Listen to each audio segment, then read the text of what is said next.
Allahumma salli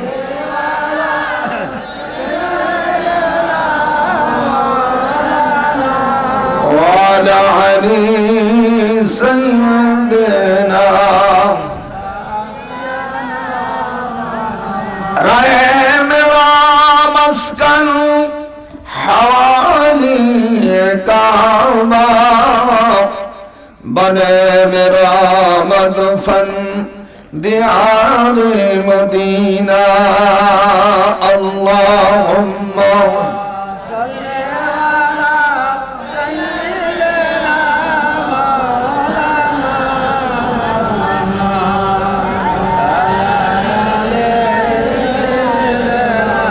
या फातिहल मिल्लत वल मुस्लिमीन आपके आमाद से खुश है हम मुमिनीन आपकी आमद से खुश है अर्ज़ो समा आपकी तारीफ से कसर है हम बेनवा या इमामल मिल्लत वल मज़हबीन आपकी आमद से खुश है अहले मकीन है वो हादिए ज़मां में गुफ्तगू आपकी आमद से मुसर्रद है सब लोग मुक्तदा है हादिया कौमो मिलन खुश है इफ्ता से आपके जुल्मनान नज़ीर का आप है इस दौर में अब मुजल्ला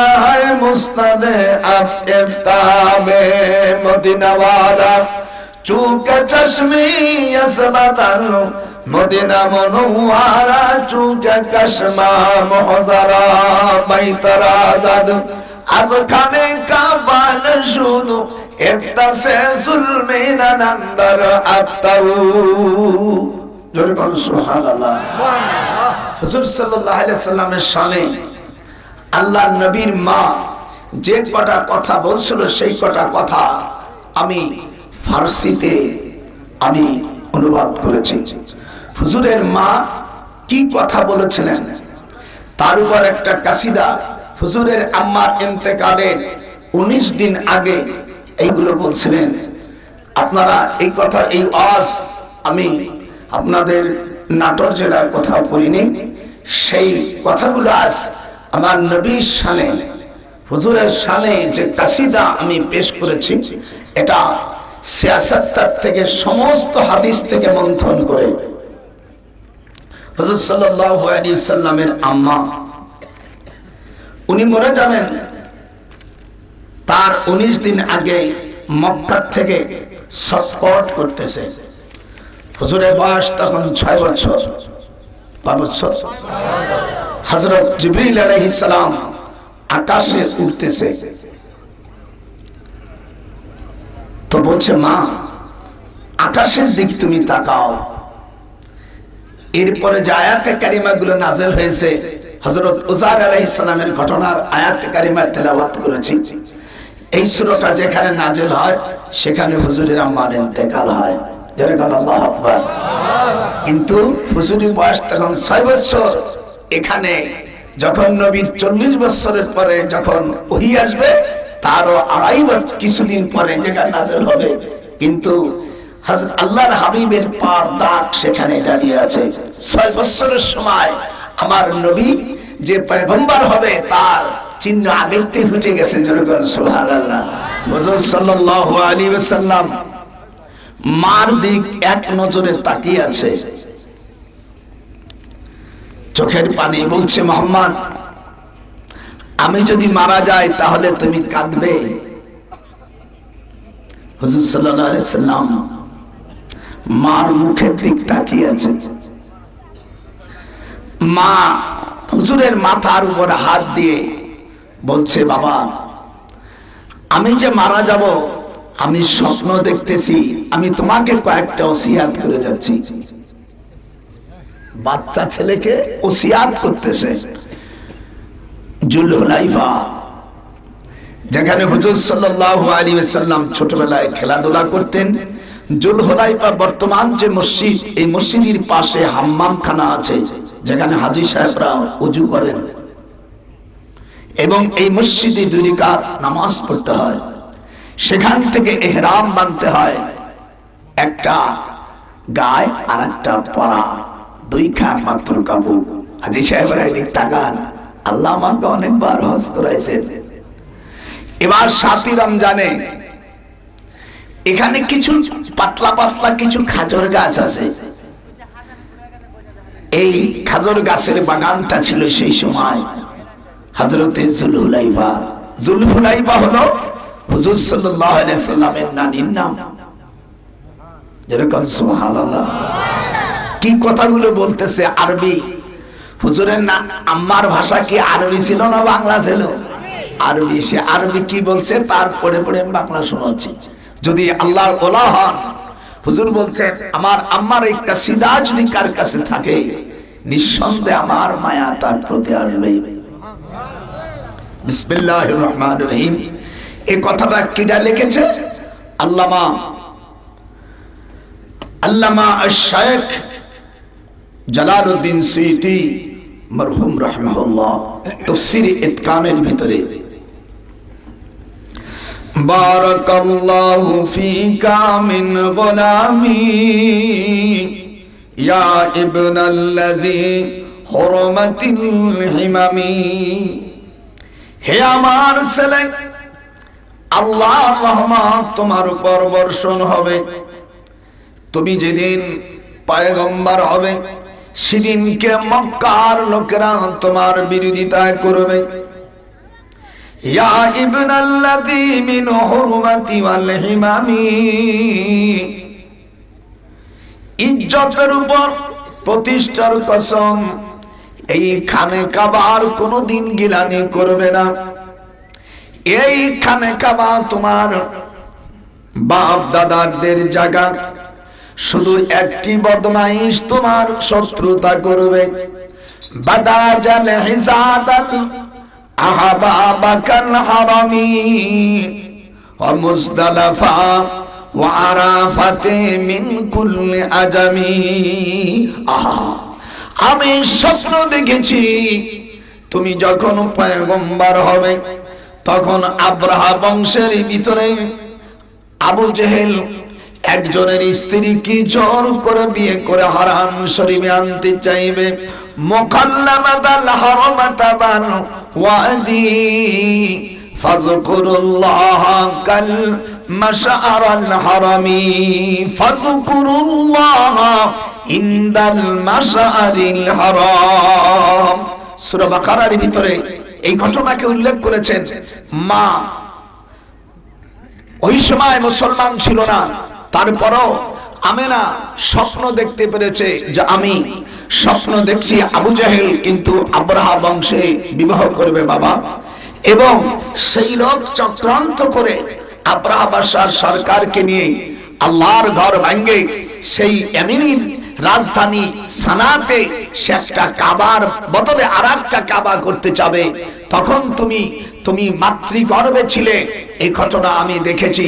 তুমি জানো যেই শয়তান তুমি মাতৃগর্ভে থাকতে এই ঘরকে ভাঙতে চেয়েছিল, সে দুশমনই কিন্তু এখনো তোমার উপর রয়ে গেছে। যেরকম নাউজুবিল্লাহ। ওয়াদে মুহাসসার, আরাফাত আর মুজদালিফার মাঝখানে একটি জায়গা মসজিদ আছে, লম্বা মসজিদ। এই মসজিদের নাম হলো মাশআরিল হারাম। যারা আপনারা হজ করেছেন, মিনা, ইসিফ, মুজদালিফা এবং আরাফার মাঝখানে এক সমন্বয় মিলিত একটা লম্বা মসজিদ আছে। এই মসজিদে হযরত আদম আলাইহিস সালাম সর্বপ্রথম 2 রাকাত ফরজ নামাজ পড়েছিলেন হযরের। যেই মসজিদে সেখানে কোরআন শরীফের মধ্যে 198 নম্বর আয়াতের মধ্যে আল্লাহ তাআলা বলেন ফাযকুরুল্লাহ ইনদাল মাশআরিল হারাম। এখানে হাফেজে কোরআন আছে। আল্লাহ পাক তখন এই মসজিদকে কেন্দ্র করে, লম্বা মসজিদ, এইখানে একটা ছোট লেবু গাছ আছে, তেঁতুল গাছ আছে। আপনারা এগুলো লক্ষ্য করেন নাই? এই গাছটা বড় হবে না, 4 থেকে 5 হাত লম্বা। এই জায়গায় আবরাহা বাদশা আসে সর্বপ্রথম বৈঠক করেছিল যে আমি কি করে খানে কাবার ঘরকে ধ্বংস করতে পারি। এটা পরামর্শ করেছিল আমার রাসূল তখন মাতৃগর্ভে।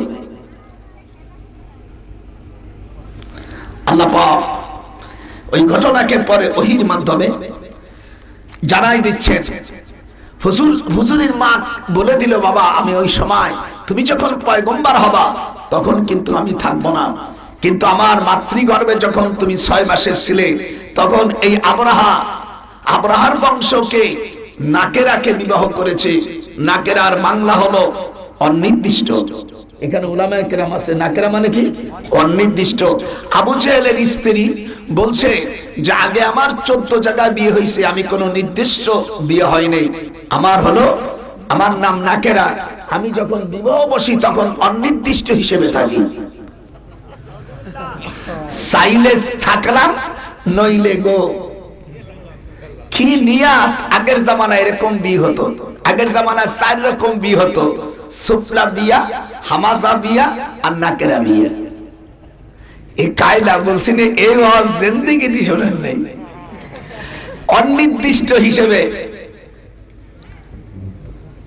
মা ওসিয়াত করতেছে, তোমার জান যদিও চলে যায় আমি দেখতেছি তুমি এমন একদিন আসবে, এমন একটি পাহাড়ে তুমি পবিত্র কোরআন শরীফ তোমার কাছে নাযিল হবে, সেই পাহাড়ে কোনো নবী যেতে পারে নাই, শুধু তোমার জন্য খাস করা হয়েছে। খানে কাবা তৈরি করার পরে যে পাথরগুলো ছিল সেই পাথর উড়ে যে আল্লাহর কুদরতে উড়ে যে জাবালে নূরের এক সাইডে সেখানে একটা গুহা হিসেবে গার হিসেবে নূরে জামালের সঙ্গে লেগে আছে। গোল 8 হাত লম্বা, 49 হাত চওড়া। 2500 ফিট উপরে গেলে জাবালে নূরের 2500 ফিট উপরে গেলে দেখবেন বর্তমান একটা দোকানের মতন আছে, পানি টানি বিক্রি করে, তার পাশে ভিষ্ট আছে এক সাইডে গারে হেরা। এই জায়গায় কোরআন শরীফ নাযিল হয়েছে। যেরকম সুবহানাল্লাহ। আমি মদিনা মক্কা শরীফ থেকে 3 মাইল হেঁটে যেতাম। সাইদি সাহেব এবার আমার সঙ্গে ছিলেন। আমি বললাম ভাইজান চলেন হাঁটে যাই। মাওলানা সাহেব আমার ডায়াবেটিস, আর আমার তো ডায়াবেটিস নাই, যে কারণে ডায়াবেটিস হয় সে জিনিস আমি করিনি। বাবা এই কি মৌলানা? মৌলানাই তো মৌলানা। বাবা এই কথা বলা যাবে না বাবা, এই সাংঘাতিক মারুহতের ভেদ, সব কথা বলা যায় না সোনারে। বাজান আমার 3 মাইল জায়গা আল্লাহর রহমতে আমি জিদ্দার থেকে বাংলাদেশের থেকে খালি পায়ে গেছি। আল্লাহর কোরআন হাতে রেখে বলছি, বিমানেও জুতো পরি নেই, বিমানের থেকে গেছি তাও জুতো স্যান্ডেল পরি নেই। গরম দেশ, শুধু পাহাড়িয়া দেশ, শুধু পাথর আর পাথর।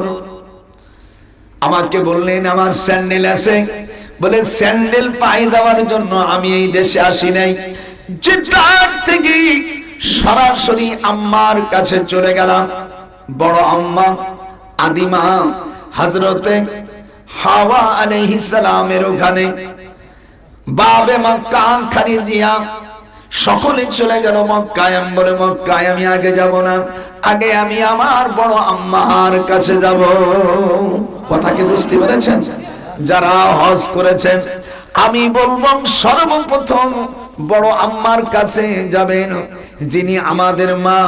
তিনি কি আমাদের উপর কি কোনো তার দাবি নাই? জোরে কোন দাবি নাই? এটা জোরে কোন দাবি নাই? তাহলে কেন যাবেন না সেখানে? আল্লাহর নবী বলেন, আমি হুজুর যতবার কোন সফরে গেছে তার পূর্বে বড় আম্মার কাছে তিনি আগে যেতেন, সেখানে যেয়ে দোয়া নিতেন। আমি বললাম আমার সফর সঙ্গী যারা ছিল বলে আমি আপনাদের সঙ্গে যেতে পারবো না, আগে আমি আম্মার কাছে যাব। মা হাওয়া আলাইহিস সালামের কাছে গেলাম। আসসালামু আলাইকুম ইয়া হাওয়া আলাইহিস সালাম। মুকদ্দামাতুল খালকি মিন কুসাইরি আদম আলাইহিস সালাম ফাল কুরআনুল মাজিদ ইয়াদুল্লু আলা কওলিহি ইন্না হাওয়া আলাইহিস সালাম হিয়া ইসমি হিয়া ইমরাতুন জামিলাতুন আবিদাতুন আকিলাতুন লা সিফাতান লাহা ইল্লা হিয়া। এর অর্থ, আম্মাকে সালাম দেওয়ার পরে জিদ্দায় কবরস্থানে, এইখানে 500 পয়গম্বরের মাজার আছে, খালি আম্মার কবর না, 500 নবী তাদের মাজার শুধু তাই নয়, 10,000 সাহাবার মাজার এখানে, শুধু তাই নয়, হাজার হাজার ওলিদের মাজার। ওখানে সালাম দিলাম, এর বাংলা হলো, আম্মা আমি আপনার সন্তান, আপনার চরিত্র, আপনি একজন সুন্দরী মহিলা, হিয়া ইমরাতুন জামিলাতুন, যারা আপনারা আরবি জানেন, হিয়া ইমরাতুন জামিলাতুন আবিদাতুন, আপনি একজন ইবাদতকারিনী, একজন আল্লাহর বন্দী, আকিলাতুন জ্ঞানী মহিলা, লা সিফাতা লাহা ইল্লা হিয়া, আপনার চরিত্র, আপনার গুণবতীর মতন কোন গুণবতী কোন মহিলা পৃথিবীতে হয় নাই। আপনার সন্তান হিসেবে আপনার কাছে এসেছি। মিশকাত শরীফের মধ্যে আসছে, হযরত আদম আলাইহিস সালাম নবী হোক তার স্ত্রী হোক, মিশকাতের মধ্যে এসেছে হাদিস কানা, আমা মিন আহাদি ইউসাল্লিমু আলাইয়া ইল্লা রাদ্দাল্লাহু আলাইহা রূহি হাত্তা আরুদ্দা আলাইহিস সালাম, রাওয়াহুল আবু দাউদ ওয়াল বাইহাকি ফি দাওয়াতিল কুবরা। হাদিস শরীফের মধ্যে আসছে, হুজুর বলেন, কেউ যদি জিদ্দায় যদি কেউ সালাম দেয়, নবীদেরকে যদি কেউ সালাম দেয়, সঙ্গে সঙ্গে আরুদ্দা আলাইহির রূহি, আমি তখন নবীকে জীবিত করে ওই বান্দার জবাব দিয়ে দে। হুজুর বলেন, মা হাওয়ার কাছে কেউ দোয়া চায় কিয়ামতের ময়দানে, আল্লাহ বলেন, গুনাহ করার পরে, ভুল করার পরে বেহেশতের থেকে আমি পাঠিয়ে দিয়েছি, পথে একখান পাথর আছে, পাথরে আরবিতে লেখা আছে, কুল্লা হাবিতু মিনহা জামিআ ফাইম্মা ইয়াতিয়ান্নাকুম মিন্নি হুদান ফামান তাবিয়া হুদায়া ফালা খাউফুন আলাইহিম ওয়ালা হুম ইয়াহজানুন। যেরকম আল্লাহু আকবার, বাম পাশে পাথর কান লেখা আছে। এখানে হযরতে আম্মা খাদিজাতুল কুবরা হুজুরের সঙ্গে যখন এসেছিলেন, উনি যখন কথা বলেছিলেন স্বপ্নে যোগে, হযরত খাদিজাকে বলছে, খাদিজা চিন্তা করো না, আমার মধ্যে যে 4টে বৈশিষ্ট্য রয়েছে, আমার মধ্যে যে 4টে গুণ, হিয়া জামিলাতুন, বলুন জামিলাতুন, সকলে বলেন, মা বোনেরা বলেন, যেহেতু আমি এত বড় বুজুর্গ মহিলা, দুনিয়ার সকল সন্তানের আদি মা হাওয়া আলাইহিস সালাম, উনি বলছেন, আমাকে যারা তোমরা নেক বান্দি বলছো, আমি হাওয়া তাদেরকে বেহেশতে না নিয়ে যাব না। সুবহানাল্লাহ, সুবহানাল্লাহ। আল্লাহ রাব্বুল আলামিন বলেন, আমার হাওয়া যার জন্য মৃত্যুর পরে রূহানি অবস্থায় দোয়া করবে, আমি আল্লাহ ঘোষণা দিলাম, আমি সর্বপ্রথম এই কবরস্থানের থেকে 9 মাইল পূর্বে লোহিত সাগর, লোহিত সাগর যারা হজ করতে গেছেন জিদ্দার পাশে, এই মা হাওয়া আলাইহিস সালামের কবরের থেকে 9 মাইল, যেরকম কয় মাইল, 9 মাইল গেলে পাহাড়ের কাছে সাগরের উপর বিরাট একখান পাথর ভাসতেছে। আপনারা তো সবাই পারনা, হজ যারা করে, হাজির ব্যবসা যারা করে, দালালি যারা করে, ঈশ্বরেরা দেখায় না, আমি তাদের উপর বড় বসা লক্ষ লক্ষ টাকা নিয়ে হজ করতে যায়, আমার হাজিরা এগুলো দেখতে পারে না, খালি বাকি বাস কথা কর না গান, খালি বাকি। ভাইরা আমার, 9 মাইল যাওয়ার পরে যেই পাথরের উপর সূরা আর রহমান নাযিল হয়েছে, যেরকম সুবহানাল্লাহ, জায়গাটা লোহিত সাগর, যেরকম কি এই জায়গায় পাথরের উপরে এইখানে আম্মা গোসল করতেন। আল্লাহ বলে দিলেন হাওয়া, এই নদীর পানি ইচ্ছে করলে তুমি পান করলে, এই পানি পান করলে তোমার পায়খানা হবে না। আহা, পৃথিবীর কোন মানুষ যদি এই পানি পান করে তার কোনো ব্যাধি থাকবে না। পুলিশ আমাকে বললো এখানে গোসল করিস না, আমরা গোসল করব। আমরা জেদি মানুষ, গোপালগঞ্জ মানুষ, যে আমাদের সাংঘাতিকদের। কেন? আমার মা যদি এই জায়গায়, আমাদের আদি মা যদি এখানে গোসল করে না মরতে পারে, আমি সাঁতার জানি, কেন আমি মরব? সকলেই কয় দিস না, আমি বলে দেবো যে আমার এসে গেল, দিলাম ডুব, ডুবি আর মরলাম না। পুলিশ ওরা যারা ছিল ওরা কয় তোর বাড়ি কোথা? মিনা না জি তুই কোথেকে আসছিস? আমি বললাম জি তুমি বাংলাদেশ। আমাকে বলছে তোর বাড়ি কোথায়? আমরা ওর বাড়ি হলো বাংলাদেশ। তুই এরকম পানির মধ্যে উথাল পাতাল খাস তাও মরলি না? আমরা তুই তো আমার চিনলি না, আমি কেমন মাল, আমি কোন মাল তুই তো চিনিস না। وهبت نفسها وهبت نفسها للنبي إن أراد النبي أن يستنكحها خالصة لك من دون المؤمنين।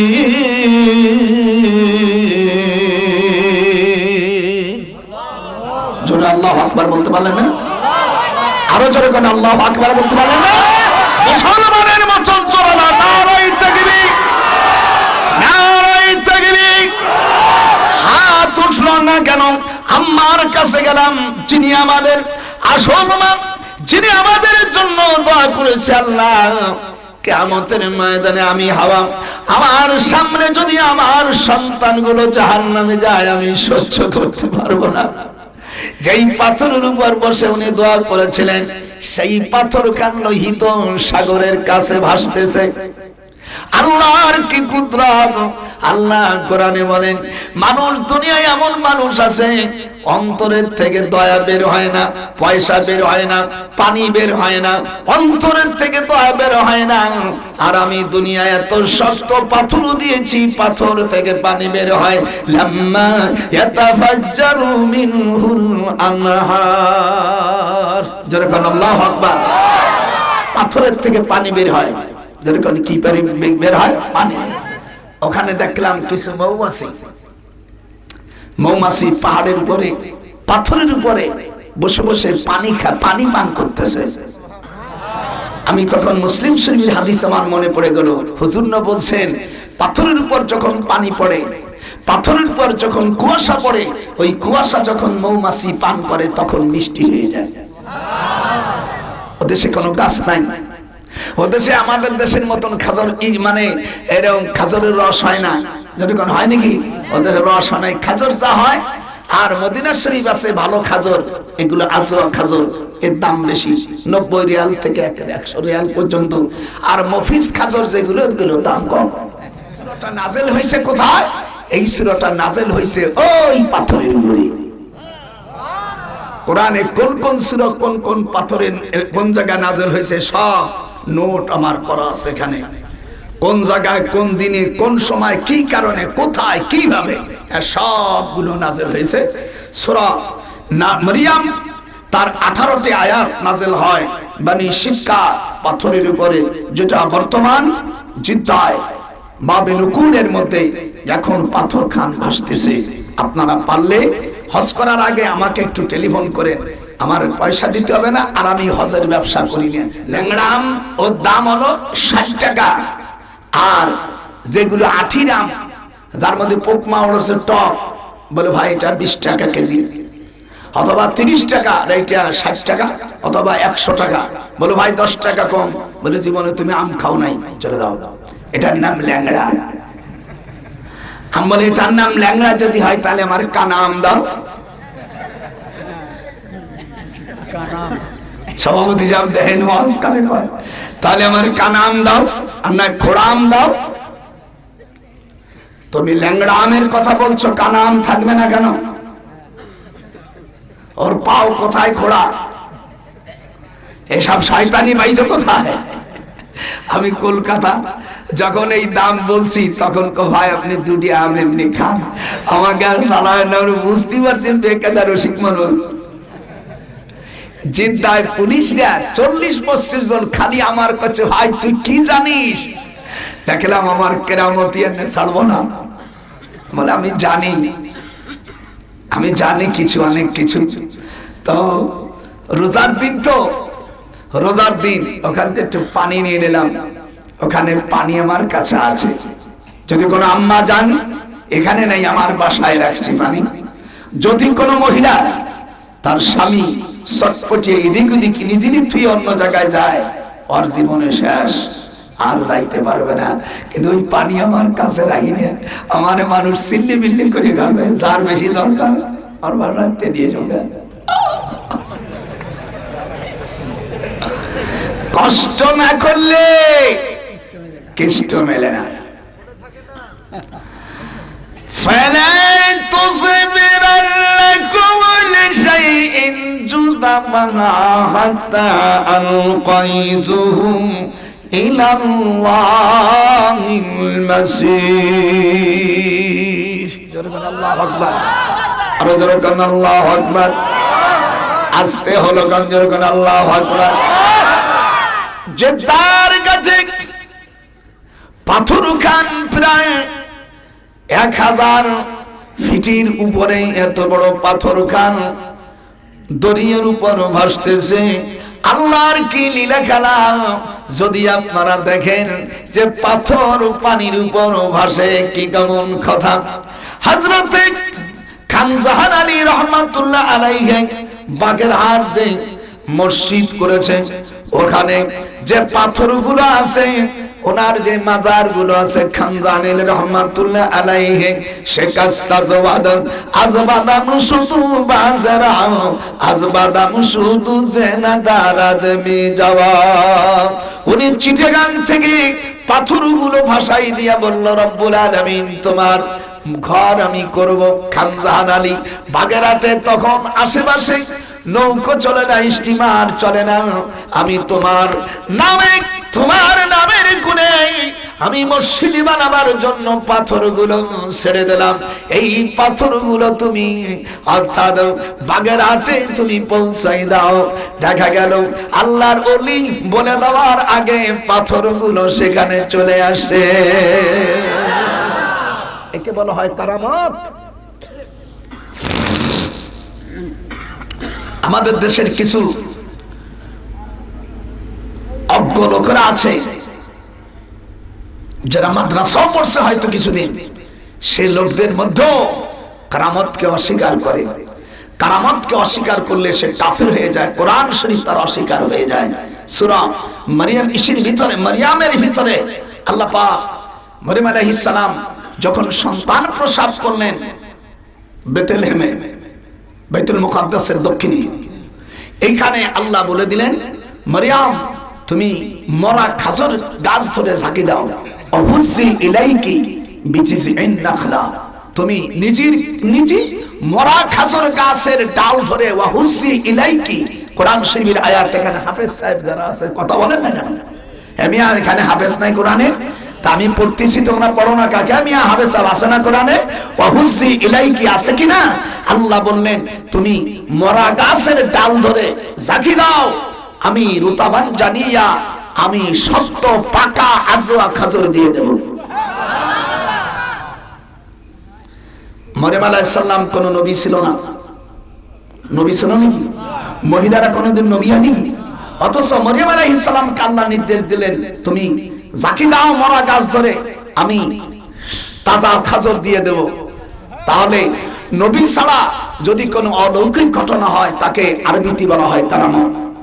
হযরতে মারিয়াম আলাইহিস সালাম উনি খাজর গাছতে, সেই খাজর গাছ এখন তাজা। কি কথা!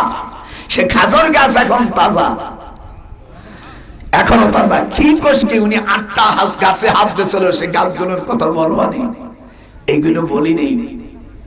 একটার কথা বলছি, সেই আরো 7টা গাছ মনে চাচ্ছে হুজুর, সেই 7টা গাছের কথা শুনবো, মনে চাচ্ছে না? সেই গাছগুলো আমাদের দেশে হয় না, তবু নাম বললো। সাইজ আসে কিন্তু কলা না, এটা কলার মতন ফল। এই ফলগুলো আল্লাহ তাআলা জান্নাতের মধ্যে দান করবে, যেরকম সুবহানাল্লাহ। এই জান্নাতের 7টি গাছ এই জায়গায় আছে। 4র্থ নম্বর গাছ হলো হাসারাতুন। হাসারাতুন এক প্রকার গাছ, এটা টমেটোর মতন ফল, টমেটোর চাইতে বেশি, এত মিষ্টি একটা ফল। একটা ফলের সামান্য একটি খালে মিষ্টিতে গালটা একেবারে ভেঙে নিয়ে এসে এই ফলটা আল্লাহ রাব্বুল আলামিন, যদি আমার হাজী সাহেবরা যান মদিনা শরীফে গেলে মদিনার মার্কেটে এইগুলো পাওয়া যায়। একটা ফলের দাম ওই দেশের 1,500 রিয়াল।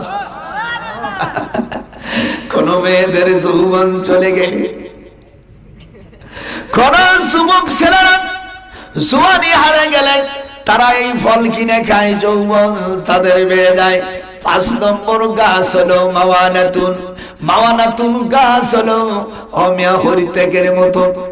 আমি সব গাছগুলোর নাম লিখে নিয়ে এসেছি, ক্যামেরা করে নিয়ে এসেছি। হুজুর হজ করেছি, এগুলো হস্ত করছো দালালের মাধ্যমে, সেগুলো কি সাধু? সেদিন খাদিরি বলছি, আপনি তো হজ করছেন, মদিনার মসজিদে কয়টা খুঁটি আছে? 1700 খুঁটি। কত জোরে কত কত? আল্লাহর কোরআন হাতে রেখে বলছি, মসজিদে নববীর এক প্রান্তের থেকে যদি নামাজ পড়েন আর এক প্রান্তে শেষ দেখা যায় না। কি হাজী সাহেব কথা ঠিক না? কি ভাই জান কথা ঠিক না? এমন মসজিদে পাবে ওমর যে গেটটা আছে উত্তর পাশের থেকে 21 নম্বর 22 নম্বর গেট হলো সবচাইতে বড়। হযরত ওমর রাদিয়াল্লাহু তাআলা যেই রুম দিয়া যেই দরজা দিয়ে উঠতেন, আমাদের মতন ছোটখাটো দরজা না, এর চাইতে কয়েক গুণ উঁচু, একেবারে সোনালী রঙের মতন দেখা যায়। এই গেটে নাযিল হলে, এই গেটে যখন নাযিল হয়, এই জায়গায় সূরা হামিম সিজদা নাযিল হয়। যেরকম আল্লাহু আকবার। আজ কলেজাটা পুরোই দেব। 7 নম্বর গাছ হলো দিলবাহুন। দিলবাহুন হলো আমাদের দেশের বাবলা হয় না, বাবলা গাছ, ছোট ছোট বাবলা ছেলেবেলেরা খায়, শালিকি খায়, পোকে খায়, এইরকম। আমি ওর একটা নিয়ে এসেছি, আজও পর্যন্ত নষ্ট হই নাই। এই গাছগুলোর ফল যদি কোনো মেয়েরা খায়, জীবনে তাদের কোনোদিন মাদক ব্যথা হবে না। 8 নম্বর গাছ রায়তারা। সাইদি সাহেব কয়, নজরুল ভাই জিন্দেগিতে হজ করছি, এত খোটাখুটি করি নাই, আমার কাজ হলো খোটাখুটি। হাদিস শরীফের মধ্যে আসছে যে বিয়ে করার পরে স্ত্রীর নিচের ঠোঁটে আদর করে না। হুজুর বলছে সে স্ত্রীর কাছ থেকে কোনো মহব্বতই পেল না। যারা বিয়ে করছে ভুল করছে তারা আদর করে দেয়, স্ত্রীর কাছে গেলে এই যে আস্তে এই ঠোঁটের নিচে একটু হাত দিতে হয়। সুবহানাল্লাহ, মহব্বত। আর একটা আরো 2টি জিনিস শিখাবো, সেই 2টি জিনিস শিখে যারা শেখেন নাই কবে আল্লাহ এই কি ওয়াজ শুনলাম, সব দিন যদি একই ওয়াজ শোনেন কবে মোল্লার আর সালাদ নাই। বাজান আমার ফিরে যাচ্ছি আপনাদের লোহিত সাগরের কাছে, মনে আছে না? ওই জিদ্দার থেকে 9 মাইল। কয় মাইল? হাত রঞ্জনে করুন, কয় মাইল? 9 মাইল। হযরতে হাওয়া আলাইহিস সালাম বলেন, আমি এখানে 240 বছর আমি বসত করেছিলাম। আম্মা জিদ্দায় এই পাথরের থেকে আরো 7 মাইল দূরে একখান পাথর আছে, সেই পাথরের মধ্যে গুহা, সেই জায়গায় আম্মা জান থাকতেন। আম্মা জান বলছেন, আমাকে আল্লাহ তাআলা পায়খানা দিতেন না, যেহেতু আমি বেহেশতের খানা খাইতাম। বেহেশতের খানা খাইলে মানুষের পায়খানা প্রস্রাব হয় না। সুবহানাল্লাহ।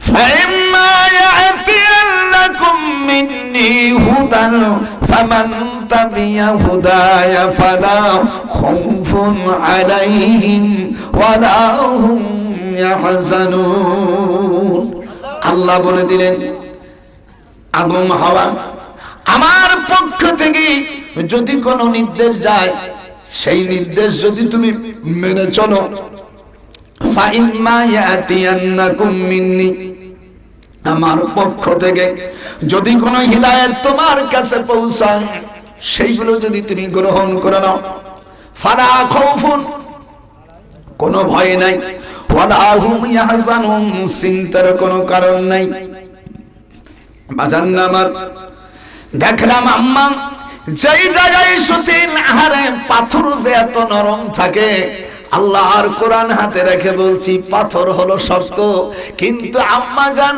যেই পাথরের উপর উনি মাথায় নিয়ে শুইতেন আল্লাহ পাক একটা বালিশের মতন বানায় রেখেছে সেই পাথরের উপরে গুহা বৃষ্টি হইলে এমন ভাবে চলে যাবে পড়ে আম্মা প্রায় 60 হাত লম্বার মতন পাহাড়টা এই পাহাড়ের ভিতরে আম্মা একা একা আমি সন্ধ্যার পরে মাগরিবের নামাজ পড়লাম 4 জন আমরা ছিলাম ওরা বলছেন এখানে বাতি নিয়ে যা লাইট মনে না লাইট নেব না এ রাত আমরা এখানে কাটাবো ওই পাথর এই গুহাটা যত রাত হয় তত আলোকিত হয়ে যায় আল্লাহ রাব্বুল আলামিন বলেন হযরত হাওয়া এখানে বসে বসে এখানে আল্লাহর ধ্যান করতেন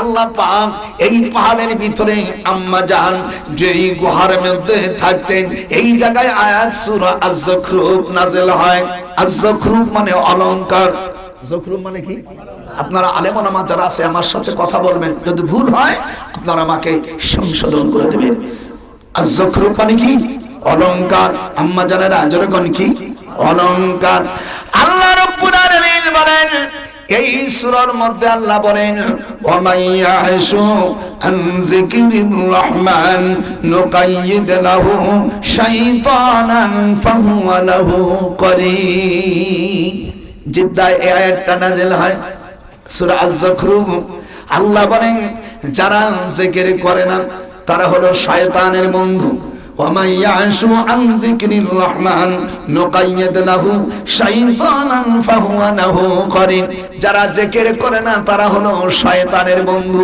হাত উঁচু করেন যেরকম কি যারা হাত উঠাবেন ডান হাত উঠাবেন বাম হাত উঠাবেন না তাহলে হারিয়ে যাবেন জীবনে কোনো জায়গায় সাকসেস হইতে পারবে না হাত নামান জিকির আজকাল কিছু আমি পীর নামে কলঙ্ক যারা নামাজ পড়ে না পীর বলে দাবি করে এরা হলো শয়তান যেরকম কি সকলে বলতে হবে যারা না বলবেন তারা গুরু পীর ফেলে দেবো যেরকম কি যারা নামাজ পড়ে না পীর বলে দাবি করে তারা হলো শয়তান আর এদেরকে যে বলে সে আর এক শয়তান যে নামাজ পড়ে না সে তো শয়তান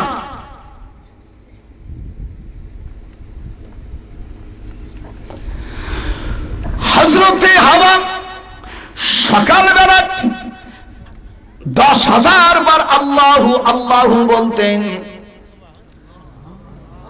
দুপুরের বেলায় ইল্লাল্লাহ ইল্লাল্লাহ বলতেন আমরা অনেক সময় কই লাইলা লাইলা লাইলা এটা খুব ভুল এর তরজমাও লাম তাকিদ এসে যায় মানে আল্লাহ ছাড়া আর মাবুদ আছে লাইলা লাইলা লাইলা লাইলা যদি না টান দেয় 3 আলিম যদি কেউ না টানে গুনাহে কবিরা হয়ে যাবে লা ইলাহা ইল্লাল্লাহ অনেক জাহেলরা আবার ইল্লাল্লাহ বলতে যায় বেশি শুদ্ধ করতে যায় ইল্লাল্লাহ ইল্লাল্লাহ ইল্লাল্লাহ এতে মানে আল্লাহ মরে যাক আইনতে যদি ইল্লাল্লাহ লেখেন ইল্লাল্লাহ মানে মরে যাওয়া আর ইল্লাল্লাহ মানে আল্লাহ ছাড়া কোনো মাবুদ নাই কি পার্থক্য হলো না এই জন্য কলেমা শুদ্ধ করে পড়বেন অনেক মুরিদ অনেক পীরের মুরিদরা আছে জাহেলরা লেখা জানে না পড়ে জানে না বেশি শুদ্ধ করতে যে ইল্লাল্লাহ ইল্লাল্লাহ এগুলো আরেক জাহেল ইল্লাল্লাহ, যখন ইল্লাল্লাহ। হযরতে মা হাওয়া আলাইহিস সালাম জিকির করতেন কয় হাজার বার? হাত উঠে হাবের সাথে কথা বলেন, যখন কয় হাজার বার? আপনারা কয় হাজার বার করেন? আপনারা 10,000 বার করেন? কি কথা? 100 বার করিস? আলহামদুলিল্লাহ। যদি কোন ব্যক্তি 100 বার যদি আল্লাহ আল্লাহ বলে, মুসলিম শরীফের মধ্যে আসছেন তাকে তোমরা আল্লাহর ওলি বলো। কিন্তু বেশি দরকার নাই 100 বার। আমার আম্মা জানেরা, পর্দার আড়ালে যারা আছো, আমি তোমাদেরকে সবক দিয়ে গেলাম, আমাকে পীর না মানো আপত্তি নাই, কিন্তু তোমরা তোমাদের দিলটা, মুসলিম শরীফের মধ্যে আসছে, যদি কেউ 100 বার যদি আল্লাহ আল্লাহ জিকির চক্ষু দুটো বন্ধ করে কিবলামুখী হয়ে তাহাজ্জুদের নামাজের পরে 100 বার যদি পুরুষ নারী যদি তারা জিকির করে, পর্দার ভিতরে মেয়েরা পুরুষ মেয়ে একসঙ্গে জিকির করবেন না, পর্দার সঙ্গে জিকির করবেন। জায়নামাজের মধ্যে বসিয়া নিচের বাম স্তরের দিকে নজর করে পুরুষ এবং নারী যারা আপনারা আছেন ঘরে বসে নিচের দিকে কিবলামুখী হয়ে মুখখানা করে আল্লাহ আল্লাহ শব্দ যখন 100 বার বলার মতন এরকম তোমার আমল হয়ে যাবে, দেখবা কলবের নিচে পিঁপড়ের মতন কামড় দেবে, তখন মনে করবা তোমার ওলি তো ভিতরে চলে আসছে।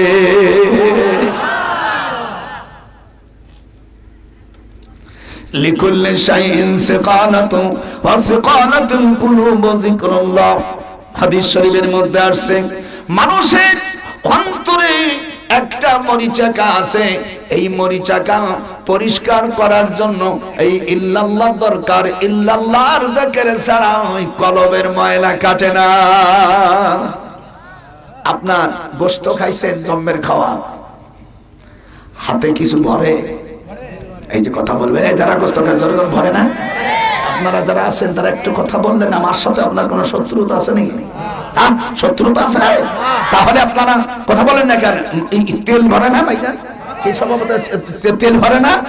তখন আর কি বলছে, একটু হুইল পাউডার নিয়ে, একটু ছাই নিয়ে, কারণ সাবান শরীফ নিয়ে, তারপর আর কি এইগুলোতে সুন্দর করিয়া দেওয়ার পরে আবার একটু কসলায়, আমরা কসলাই, আপনারা নিশ্চয়ই কসলাই, একই তো ব্যাপার। একটু ভালো ভাই দিয়া তারপর সব দিয়ে আবার একটু মুহির মারো। হ্যাঁ, এই ময়লা সাফ করার জন্য বস্তু আছে, আর দেহের ভিতরে যদি গুনাহ করে এই গুনাহকে পরিষ্কার করার জন্য আল্লাহ পাক জিকিরের ব্যবস্থা করেছে। আল্লাহ কুরআন শরীফের মধ্যে তাই বলেন, ওয়া মাইয়াশু আন যিকরির রহমান নুকাইয়িদ লাহু শাইতানান ফাহুয়া লাহু করিন। যখন আল্লাহু আকবার।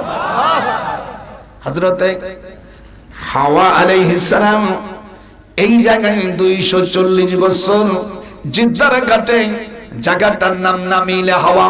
যেরকম কি নামিলে হাওয়া, এই পাথরের নাম। এই পাথরের উপর বসে 2 রাকাত নামাজ পড়েছি। আল্লামা সাইদি সাহেব বলেছেন, নজরুল ভাই আমি 14 বার হজ করেছি, কিন্তু এই জায়গায় জীবনে কোনোদিন আসি নাই। আমি বললাম, সাইদি সাহেব তুমি 14 বার করেছো, আমি 17 বার করেছি।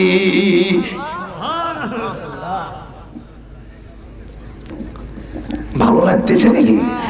মজা লাগতেছে নাকি? সাইদি ভাইজানকে জিজ্ঞেস করে দেখেন, এবারও হারাম শরীফে 2 ভাই পাশাপাশি নামাজ পড়েছে। হ্যাঁ, আমি দোয়া করি আল্লাহ পাক আপনাদের সকলকে খানে কাবার মেহমান বানায় দেখ। জনগণ আমিন। আজকে বলেন কাজী সাহেব, জনগণ আমিন। আপনি তোমার আরাফাতের ভাই, একটু আরাফাতের ভাই হিসেবে তো তাও একটু স্যাক্রিফাইস টাকা দরকার, সেরকম তো ভাবটা দেখতেছি না। নারাই তাকবীর। আল্লাহ, আমার মা দুঃখিনীরা, যেই মার পেটে আমরা দুনিয়ায় আসি, আমার রাসূল বলছেন একজন দিনদার মহিলা 70 জন ওলির সমান। ওমা, তোমাদের দাম তোমাদের দাম কত বড়, তোমাদের পেটে নবী আসে, তোমাদের পেটে ওলিয়া উলিয়া আসছে, তোমাদের পেটে রাজা বাদশা আসছে, তোমাদেরকে ছোট চোখে দেখার কোনো উপায় নাই। আল্লাহ পাক কোরআনে বলেন খালিসাতান লাকা মিন দুনিল মুমিনিন ইউহাবাত নাফসাহা। একটু জোরে পড়ো, বিসমিল্লাহির রহমানির রহিম وهبت نفسها للنبي إن أراد النبي أن يستنكحها خالصة لك من دون المؤمنين.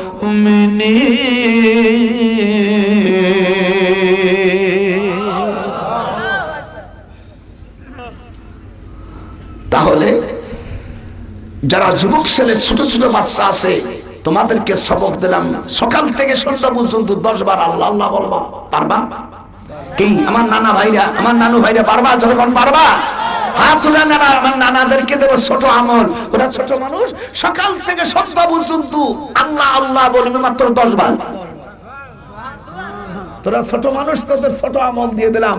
আর আমার আম্মা জানেরা, যদি মুসলমানের মাইয়া হও অন্তত 100 বার আমার আল্লাহকে বলবা না আমার আল্লাহর জমিন থেকে চলে যা। থাকতে পারবি না? আমার আল্লাহর জমিনই থাকলে হুজুর বলছেন 100 বার যদি আমাকে কেউ আল্লাহ বলে, আমি আমার ওই বান্দা বান্দির আমল নামায় কোনো গুনাহ রাখি না। কি পারবেন না হাজী সাহেবরা? পারবেন না? কি ধরে ধরে পারবেন না? আমার মাবুদকে সকাল থেকে সন্ধ্যা পর্যন্ত 100 বার আল্লাহ শব্দ বলা যাবে না? একটু আপনাদের দুখান পায়ে ধরি, একটু কথা বলেন, হাত উঁচ করে তো হুজুর পড়বো। আমি আর আপনাদেরকে বেশি আমল দেব না, দেখি আপনার ভিতরে খোদার প্রেম ঢোকে কিনা। আমার আম্মা জানেরা, তোমাদেরকেও 100 বার সকাল থেকে সন্ধ্যা পর্যন্ত শরীর যদি পবিত্র না থাকে, জায়নামাজের উপর শুধু বসে থাকবা। যখন তোমাদের শরীর পবিত্র থাকবে না, সেই সময় শুধু বসে থাকে, শুধু মাবুদের দিকে একটু ধ্যান করে। যখন নামাজের সময় আসবে তখন শুধু নামাজ পড়বা না, মেয়েদের শরীর যখন নাপাক থাকবে তখন ওই জায়নামাজের উপরে বসে তুমি এমন ভাব দেখাবা যেন তুমি ইবাদত করতেছো। মানুষ তোমাকে মনে করবে তুমি একজন রাবিয়া বসরি। যখন আল্লাহু আকবার, যেহেতু আল্লাহ পাক তখন তো নামাজ মাফ করে দিয়েছে তোমার, কিন্তু তুমি এমন ভাবে থাকবা তুমি হবে আল্লাহর ওলি, তোমার বেহেশত হবে মা হাওয়া আলাইহিস সালামের সাথে। যখন মা হাওয়া আলাইহিস সালামকে আল্লাহ বললেন, হাওয়া তুমি বেহেশতে কোন মহিলাদেরকে নিতে চাও? বলে আল্লাহ আমি জানি না। মা হাওয়া কি চালাক, আল্লাহর কাছে কয় তুমি কয়ে দাও। দেখবেন স্ত্রীকে বলছে আচ্ছা কি ধরনের কাপড় আনবো? বলে কি ধরনের কাপড় আনবো যদি আমি কই? তা আমি তো তোমার স্বামী হতাম, স্বামী হিসেবে স্ত্রীর কি কাপড় দিলে ভালো হয়? তোমার চোখ আমার চোখ। দেখবেন বাজারে যে সেরা কাপড় কিনে কেরে, আমার স্ত্রী বলছে আমি কাপড় পরবো, তোমার চোখ দিয়ে একটু দেখবা ভালো কি কাপড় পরলে ভালো দেখা যায়, সেটা তোমার চোখ জানে। এটা হলো চালাক মেয়েদের কথা। আর বোকা মেয়েদের কথা হলো পাতলা কাপড় আনো জানি শরীর ভেজে যায়, জাহান্নামের শিরা।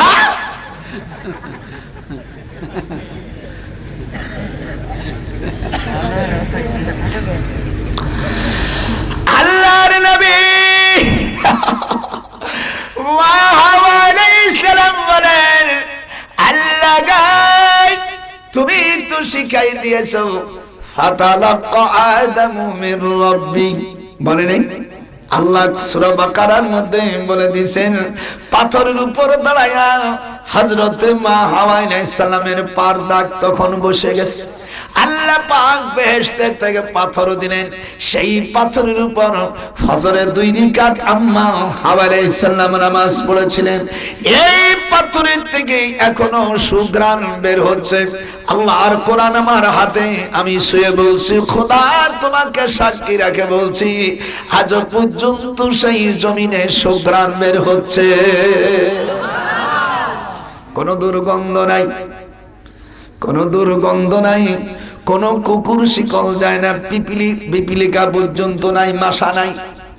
আমরা রাত জীবনে এখানে কান্নাকাটি করেছি, জিকির করেছি, যেই জায়গায় জিকিরের আয়াত নাযিল হয়েছে আল্লাহ রাব্বুল আলামিন বলেন যে মহিলারা আল্লাহর জিকির করবেন, ওয়াযাকিরিনা ওয়াযাকিরাত, এখানে মুযাক্কার বলা হয়েছে, মুয়ান্নাস বলা হয়েছে, ওয়াযাকিরিনা ওয়াযাকিরাত। হাবেশাবরা ঠিক আছে না? পুরুষের কথা বলছে মহিলারা, মহিলারা পর্দার মধ্যে করবেন। আপনি জায়নামাজে বসে নামাজ পড়ার পরে চক্ষু দুটো বন্ধ করে কিবলামুখী হয়ে আপনি নিজের জীবনের গুনার কথা স্মরণ করে আল্লাহর কাছে আমি 50 বার রব্বানা যালামনা আনফুসানা ওয়া ইল্লাম তাগফির লানা ওয়া তারহামনা লানাকুনান্না মিনাল খাসিরিন। হুজুর বলেন এই আমল যদি প্রত্যেকটি পুরুষ এবং নারী যদি 50 বার করে যদি পড়ে, আল্লাহর হাবিব বলছেন জান্নাতে আমার সঙ্গে বেহেশতে থাকতে পারবে। আমার দরদিরা যারা এখানে আছেন, আমার রাসূলের সঙ্গে কি বেহেশতে থাকার জন্য আপনাদের মন চায় না? কারা চান?